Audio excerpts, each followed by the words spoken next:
great to be here. Yeah, thank you. Thank you for coming. I'm so happy to see you. Beautiful. All the way in Kitengela. Yeah. They call you Easter. Yes, I'm Easter. Is it that you were born around Easter? Is it that they really wanted you to love Jesus that much? Yes, I was born around Easter and my parents are very religious. So they were like, why not name her Easter? Okay. Yeah. Uniquely so. Yeah. It's quite a unique name. It is. And now your business as well. Yes. Is known as? Eastnut. Eastnut. Yeah, Eastnut. Okay. It's basically my name and naturals, East Naturals. So the short form is Eastnut. Yes. All right, interesting. And we'll just be coming to what exactly do you deal with in Eastnut? We source for honey from beekeepers all over Kenya, East and Central Africa. We package this honey. No, we refine this honey, package it and distribute all over the country. We have these companies that make granola, muesli, snacks and cookies. Okay. Yeah, such things. All right. And also the hotels use honey to make some recipes like pork in honey, honey glazed chicken, honey glazed ribs, such things. Yes. And families, they use honey because of, honey is very, very good for the immunity. Okay. So, Zuya Homa and all that. Yeah. Take me back to that little girl. What did you grow up in? How was your family like? Well, we just grew up in a normal family, normal Kenyan family, not affluent, just kawaida survivors in Nairobi, Yeah, and I remember losing my mom very young. I was 4 years old, and that forced me to be independent quite early. When you don't have a mom, it just makes you, it toughens you up. So that could be one of the reasons why I was able to go into business. But besides that, I've been passionate about business my whole life. When you think of your childhood, is there a smell, a sound, an image that dominates that thought? To just describe what childhood was like. Of course, you told me mom got to depart. Yes. So what are the smells that just describe that kind of environment you're growing up? Well, we pretty much grew up in the city. It was Nairobi, Kisumu, and we also spent so much time in the village. All school holidays, all Christmases were spent back in the village, and it was, that made me become such a balanced person, a little bit of city life, a little bit of village life, and we could fit quite well in both environments. Okay. Yeah. So, about health, my grandma back in the village, she was all into healthy foods. She'd grow her own vegetables, grow her own peanuts, make for us peanut butter from scratch. Ooh. Yeah, and actually that is one thing that really, really inspired me, Yes. So growing up, did you have like a dream, maybe like normal city kids? When I grow up, I want to be. I wanted to be a doctor. Why a doctor? I wanted to be a doctor because I wanted to help people, to treat people. Yeah, and I wanted to make people healthier. Yeah.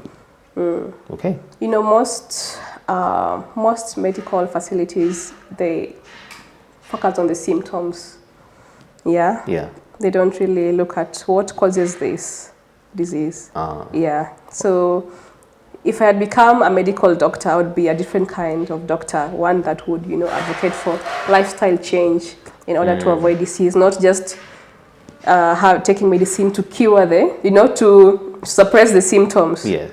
Okay. Yeah. And you ultimately now, just in your pursuit of dealing with whatever was natural, yes, you ended up now in Eastnut. Yes. Rather with Eastnut. Yes. How did that come to be? I remember there's a time I had graduated. I was a fresh graduate from Moi University. What had you studied? I studied hotel management at Moi University. Okay. Yeah, and I had also worked for 4 months, 2 different companies. The first one, 2 months, second one, 2 months, and I just could not handle it. And so I thought it was the companies that had a problem. Then I realized, no, it's not them, it is me. I could not stand employment. I was sad. I was so demotivated. I'd struggle to wake up. I was like, oh my God, I'm not going back there again. So one day I just decided to quit, and I didn't have a plan. I just quit. Oh. I tell people, if something isn't working for you, just quit. Things will work. Things will work out. Okay. But I was young. I had no responsibilities besides myself, so it was quite easy back then. So I basically quit, and went back home and just stayed at home thinking about what to do. And then one day I went to the village because I was in Nairobi. I was running out of money. I think I had like savings, kidogo savings like 50,000. Nikatumia, nikabaki na 9,000. So when I had this 9,000 left, I was like, how will I live in Nairobi? By then you living with your family or alone? No, I was actually living right here. In the same house? Yeah. Okay. My parents had already moved out of this house. My dad was working elsewhere. Yeah. Okay. Everyone was away, so it was just me here. At least I wasn't paying rent, but still, you need to commute, you need to go out there, dropping CVs, looking for jobs, you need to eat and all that. So nikamua to let me go to the village to my grandma, at least I'll be fed. At least I'll eat free food. You went back to the village? Yeah. Where was this? Pardon? Where was the village? Where's the village? Where? Homa Bay County, a place called Lambwe Valley, specifically Ogongo. A place called Ogongo. Okay. Yeah, that's my village. So I went back to the village, and I just went back. I didn't have a plan to come back. I just went. So what happened is that I made this peanut butter, packed it, came to Nairobi, and sold all of it. And then, people asked for more, and I sent for more. So I didn't go back to the village. Now I was like, okay, now let me sit here and hawk peanut butter. Yeah, I hawked peanut butter. In town? Yeah, in town. Or in people's homes? No, not really in people's homes. People would make orders in the morning or a day earlier. They'd make orders, and then I would package them, put them in a backpack and 2 duffel bags. Panama Matatu, Rembo Shuttle, go to town, deliver. I didn't even know town because I remember I'd been in Eldoret for so long. Okay. Moi University. I'd also been in Nakuru during my high school. So mimi sikuwa mtu wa Nairobi. Yes, I lived in Nairobi, but I wasn't really. I didn't even know town. So people would make orders. Niko Reinsurance Plaza. I'm like, where the hell is Reinsurance Plaza? But I was so lucky I got help from people. Okay. I got riders who knew all these places. So within no time, nilikuwa nimejua town yote. Someone would make an order, I'd basically deliver. And sometimes I'd have to sit at Chicken Inn. I would go to Chicken Inn. I didn't have much money, so I'd go to Chicken Inn, order like 1 glass of juice, sit there the whole day, waiting for my customers. So I'd put these things, uko chini. Just waiting for anyone who can... No. Customers would make orders, So I would sit there. I'll sit there with my stuff, with my laptop, pretending to work. I had some laptop there. So just sit there, just drinking 1 glass of juice, 1. That is what I could afford. So the customers could come and pick from there. So I would deliver to the ones who wanted deliveries, and the ones who said, we want to pick up, I would just sit there and they would pick. Okay. They'd all come there, pick and go. By 4 or 3, I'm done, take my matatu, come back home. So that is how it started. After like 1 year, I was able to afford 10,000 ya rent. So nikatafuta a space. Okay. At first I looked for shop space, but Goodwill, Nambiwa, Goodwill 1 million. I'm like, where the hell am I supposed to get 1 million from? And I'm just starting. Yeah, and the space is like tiny, like smaller than a washroom. 1 million, 6 months deposit. I'm like, oh my God. So one day I was lucky.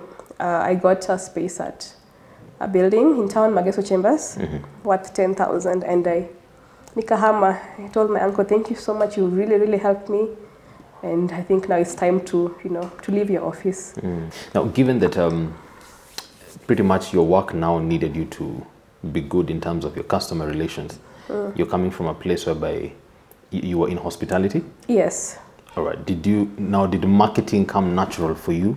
Yeah, marketing came naturally to me because even before I did hospitality, I was already, marketing stuff.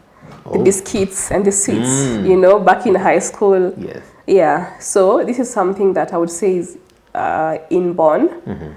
Yeah, but my training in hospitality also helped so much because it helped me learn how to relate with customers correctly. There's a way you relate with customers. Yeah. So you start out with nuts. Yeah, I started out with nuts. Then now you are really into honey. Yeah. How did that come about? Well, as for honey, I had always been interested in honey, like from way back, because I remember when I was in second year campus, I decided to stop using sugar. Oh. Yeah, so I remember there's an old mzee, our neighbor, who once gave me honey, 5 liters. And so many of my friends were like, Easter, I want honey, I want honey, I want honey.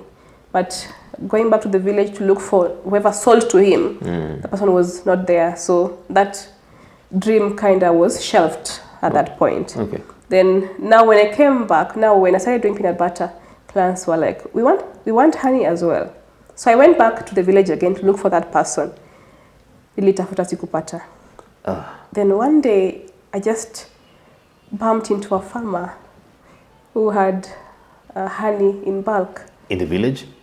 Or right Just in in Nairobi too, sasa. Okay. I just bumped into a farmer. Akaniambia, I have a lot of honey. Akaniambia, yes, and have been looking for honey. Where have you been? You see? And so I didn't even have money. So akanipatia kilo 10 on credit. Wow. This is someone that I didn't know at all, had never met. Akanipatia kilo 10 on credit. Imagine 10 kilos on credit. If you two just change numbers, nikamwambia, I will pay you. So he gave me the 10 kilos. I went and sold all of them within the same day. It was within a few hours. Sold all of them. There was such ready market. You know, people who are like, Easter, do you have honey? Easter, do you have honey? I would note it down. Yeah. So I just called them. Now we have honey. Now we have honey. And also I went to Facebook. Hi, now there's honey. Yes. Actually, I have that picture of the first 10 kilos. I have it somewhere on social media. Yeah, so now we have honey. I sold all of them and then went back. Gave me 15 kilos, then 30 kilos, went to 60, 200, 150. Same farmer. Yeah. Wow. So with time, yeah, I outgrew that, and because I needed more, my market had grown much bigger, so I needed more honey. When you say more honey, you needed more than how many kgs? Now I needed tons. Whoa. But that took a while. It didn't happen like overnight or within a week. It took months, actually years.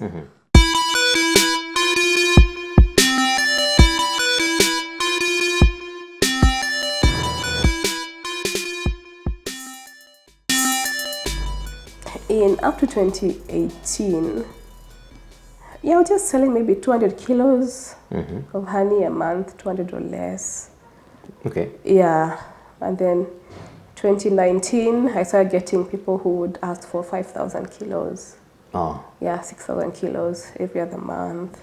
Now those are probably at corporate level? Yeah, corporate level. Okay. Yeah. All right. So all this would it still be on referrals, or you now need to put yourself out there? Yeah, some are referrals, some I just basically go out there and pitch.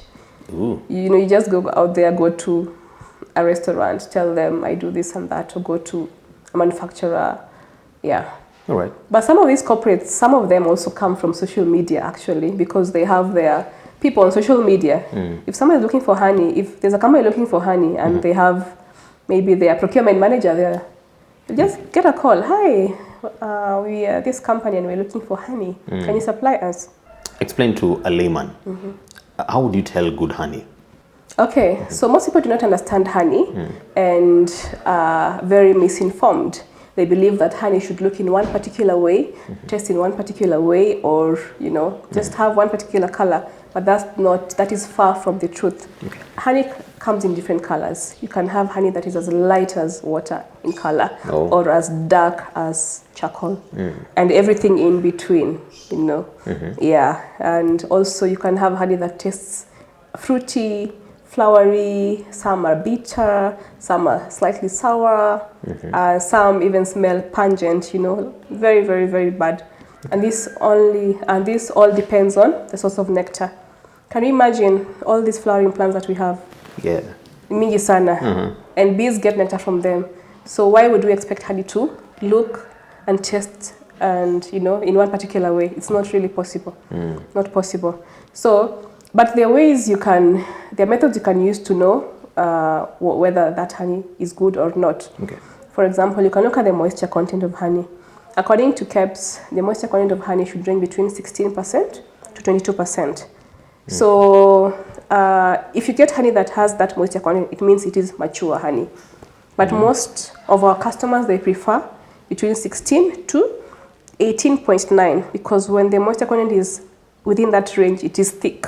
Okay. When it is above 22%, it is so light that iko maji maji, and when it is light like that, it is most likely to ferment. Na ikwe muratina. Literally. Yeah. Okay. So that is one moisture. Number two, you look at you actually have to take it to the lab for testing. Oh. The lab test will tell you whether it has added sugar or not, whether it has added chemicals or not, and also whether it has been boiled or not. There's something called HMF. Yeah, HMF. If honey has been stored wrongly, the HMF becomes so high, above 40 or above 80. Okay. 80 is the cap. If it is above 80, it is not good honey. And also, if honey has been boiled, there are people who boil their honey. Someone would harvest honey that is not mature, that has a high moisture content, then boil for the moisture to come down. HMF will be very high. Okay. So if you take it to the lab and see the HMF is high, this is not good honey. It has been boiled. And when you boil honey, you lose all the nutrients. Ah. Yeah. Okay. Also, basically the taste will also tell you about the quality. You'll get that someone has harvested good honey, but has stored it in the wrong container. Oh. Unapata mkulima ameharvest honey ameweka kwa kibuyu ya mafuta. That also matters? You cannot sell such honey because it is contaminated. Oh. Yeah, so that is now low quality honey. So good quality honey, the HMF should be low. The moisture content should be low. It should be free of added sucrose or molasses or whatever. It should be free of all that. Yeah.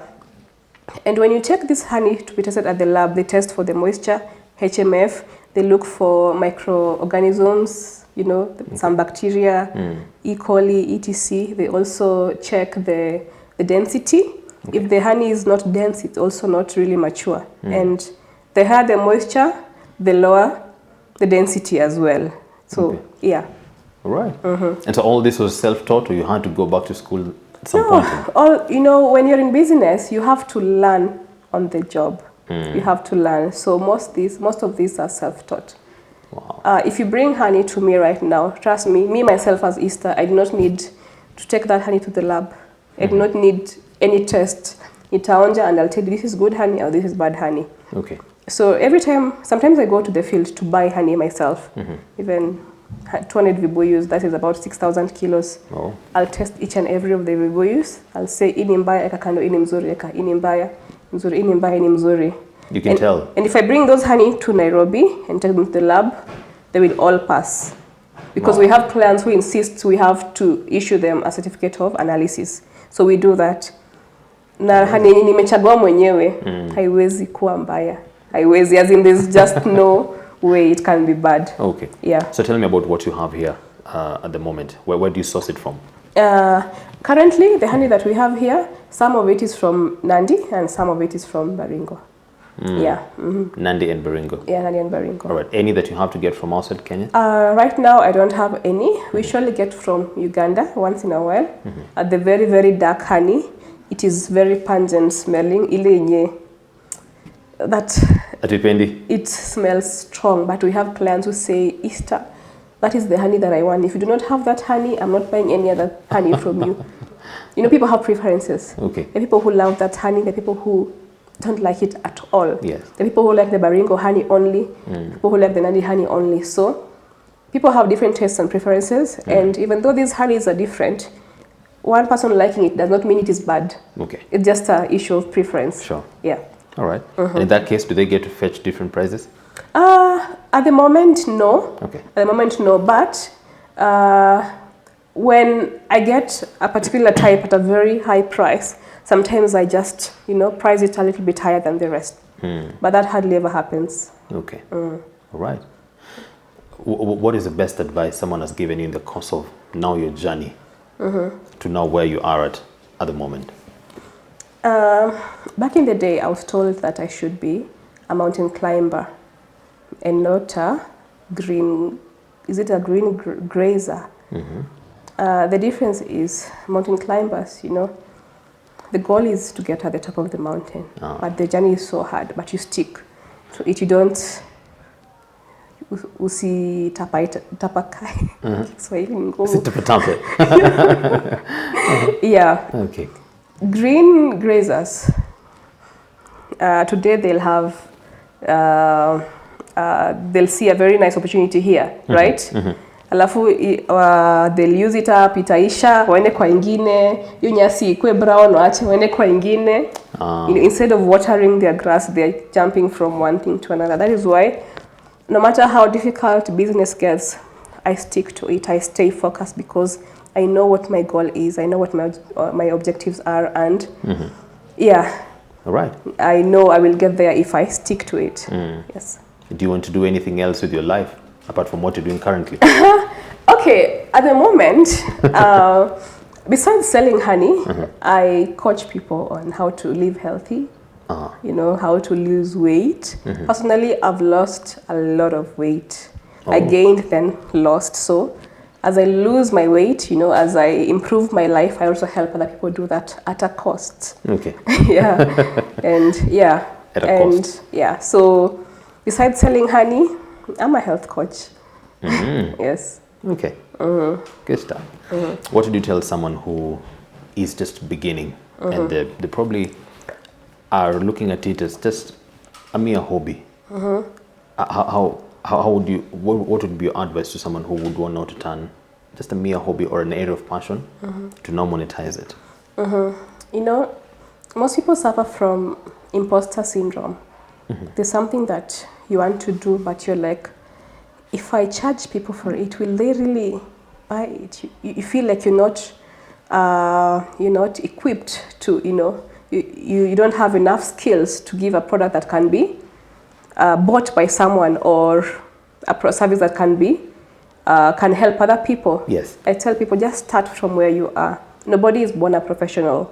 Nobody is born knowing about everything. Even me right now, it's been 5.5 years of selling honey, and I keep on learning. I do not know everything. Yeah, so just start from where you are and learn on the job. Do not ever stop learning. Don't get comfortable. Every day is an opportunity to learn. Learn from everybody. Learn from your clients. Learn from your environment. Yeah. Basically, just learn. Just start and learn. Don't ever feel that you're not good enough to do anything. Okay. Yeah. We can all do whatever we put our minds to. All right. Yeah. All right. What's that one decision that you really just pat yourself and say, I'm glad I risked and did this? I'm glad I started selling honey. I cannot complain. Okay. Yeah, honey has done so much for me. Yeah. Honey is sweet. Yeah, honey is sweet. Is the money sweet? Yeah. How can money be bitter? Well, the money from honey, yes, is it sustainable? It is sustainable, very sustainable. I've been doing this for the last 5.5 years. I started when I was a young girl. I was 24. And now, I just turned 30. Actually, it's 6 years now. Wow. I just turned 30. It's basically my source of income. It is what sustains my family. Yes. I come from a single income family. So it sustains us, and we are not suffering. Wow. Yeah, we're not suffering. We've never lacked anything. All right. And the business is growing. So, yeah. Okay. I will not say I'm rich, but I'm somehow comfortable. Yeah. Okay. Yeah. Do you have children? Yes, yes. I have one child. You have one child, yes. A daughter? Yes. All right. Would you want to see her in employment? Not really. But I'm not able to decide for her. Okay. But I would love for her to, when she grows up, to be the CEO of ISNAT. Yeah. And if she doesn't want, maybe she'll be one of the directors. Yeah, one of the directors, because she might have completely different interests from mine, and I cannot force her to be what I want her to be. Yeah. She has her own life to live. She's her own individual. Yeah. Okay. So I would really love for her to be the CEO in future. The CEO of Isn't. Yes. Okay. I'm sure by then it will be much bigger than this. Actually, the last one is a decade from now. Where do you see Isn't? It's not. A decade from now, yes. Oh my God, we will have a real factory. I went to Thika the other day. I saw Del Monte, and I was like, that is where we want to go. We want that kind of growth. Okay. We want to be able to supply literally every retail store with our honey. We want to supply all supermarkets, all hotels and restaurants. We want to export our honey. Yeah. Okay. We want to sell Isn't honey all over the world. Amazing. Yeah. And we'll be here. I want to come and do still another interview at that particular level. Yes. Thank you. Thank you so much for having us. Thank you so much as well. And we pray for the business.